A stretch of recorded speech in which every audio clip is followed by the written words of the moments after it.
রোদে পুড়ে বনবাদার থেকে কাঠ আনার পর রান্না করতে হয় চট্টগ্রামের রাহেলা বেগমকে।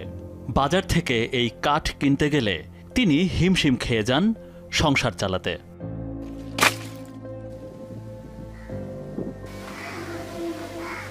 পরিবারের 7 জনের রান্না করতে মাসে প্রয়োজন 12 কেজি ওজনের 2টি এলপি গ্যাসের সিলিন্ডার, যার দাম 1450 টাকা করে 2900 টাকা। সেই তুলনায় রাহেলার কাছে লাকড়ির দামটা কম। মাসে কত টাকা করে কিনেন?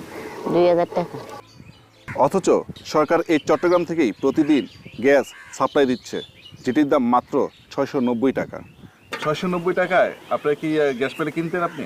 কিনতাম তো, আমি তো খড়ি দিয়ে এত কষ্ট করতাম না খালি। শুধু এই রাহেলা নন, তার মতো বেশিরভাগ মানুষই জানেন না সরকার মাত্র 690 টাকায় 12.5 কেজির এলপি গ্যাস দিচ্ছে। বিষয়টি আমরা সারা দেশে যাচাই করি। এটা আমরা ডিলার না, অথবা আমরা এগুলা পাই না কখনো, যে জন্য এই সম্পর্কে আমরা জানা নাই।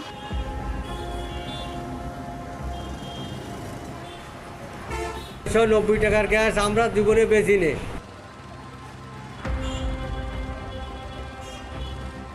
দোকানের বয়স প্রায় 9 বছর, তো আমি আসলে এই গ্যাসটা পাই। সরকারি যে গ্যাস আছে সেটা আমি জানি না আসলে। সরকারি গ্যাসের দাম শুনে অবাক হচ্ছেন সারা দেশের মানুষ, অথচ বাংলাদেশ পেট্রোলিয়াম কর্পোরেশন বিপিসি গত 41 বছর ধরে প্রতি বছরে গড়ে 12 লাখ বোতল গ্যাস সরবরাহ করছে, কিন্তু সেটা পাচ্ছে না সাধারণ মানুষ। তাহলে যাচ্ছে কোথায় সেই গ্যাস? অনুসন্ধানের নামে টিম 360 ডিগ্রি উদ্ঘাটন করে এক জটিল সিন্ডিকেটের কুটিল কারসাজি। ডিলার থেকে শুরু করে সরকারের ঊর্ধ্বতন কর্মকর্তা সহ সব স্তরের ব্যক্তিরা জড়িত এই সিন্ডিকেটে। প্রতি বছর জনগণের হক থেকে 70 থেকে 80 কোটি টাকা লুটপাট করে খাচ্ছে চক্রটি।